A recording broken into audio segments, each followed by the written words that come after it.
devez m'écouter, les mouches à merde! L'entraînement commence à 11h pétantes. Si vous vous êtes pas échauffé 5 minutes en avance, c'est que vous avez 45 minutes de retard!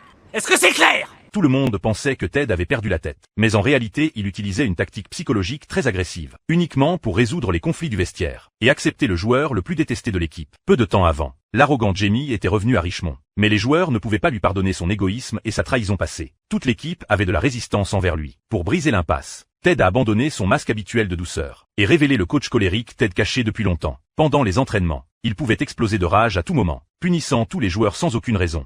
Tour de stade pour tout le monde, allez on y va! On court! On court, on court, on court! On court! On court! La logique de Ted était simple, puisque personne ne voulait pardonner Jamie. Alors il deviendrait lui-même la cible commune de frustration. Les joueurs ont transféré tout leur mécontentement sur l'entraîneur, et les barrières entre coéquipiers se sont lentement dissipées. L'atmosphère tendue dans l'équipe s'est progressivement relâchée. Juste quand tout le monde était poussé à bout par l'entraînement brutal, Jamie s'est avancé de lui-même, pour parler au nom de ses coéquipiers. Pas ce qui vous arrive, mais Dr Jekyll et Mr Hyde, ça vous va pas du tout, lâchez l'affaire. La tactique de la colère de Ted a eu un effet temporaire, ce qui a vraiment fait accepter Jamie par toute l'équipe. C'était une épreuve morale inattendue. Sam a découvert qu'une entreprise du sponsor de l'équipe polluait massivement l'environnement au Nigeria. Furieux, il a décidé de couvrir la publicité sur son maillot avec du ruban adhésif en protestation silencieuse. Toute l'équipe de Richmond était unie dans ses convictions. Chacun a couvert le logo sur son maillot avec du ruban noir, se tenant fermement aux côtés de Sam. Jamie n'a pas hésité une seconde. Il a également couvert le logo sur son propre maillot avec du ruban adhésif. Tu fous quoi là?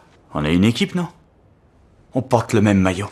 Quand les joueurs se sont tenus côte à côte sur le terrain, toutes les publicités sur les maillots étaient couvertes de ruban noir. Les anciens conflits et barrières ont complètement disparu. Jamie a prouvé par ses actions. Il n'était plus le joueur égoïste cherchant uniquement sa propre gloire, mais un partenaire prêt à soutenir ses coéquipiers. Le vestiaire autrefois rempli de préjugés et de distance s'est complètement réconcilié. Tout le monde a laissé tomber sa rancœur de longue date, acceptant sincèrement le retour de Jamie.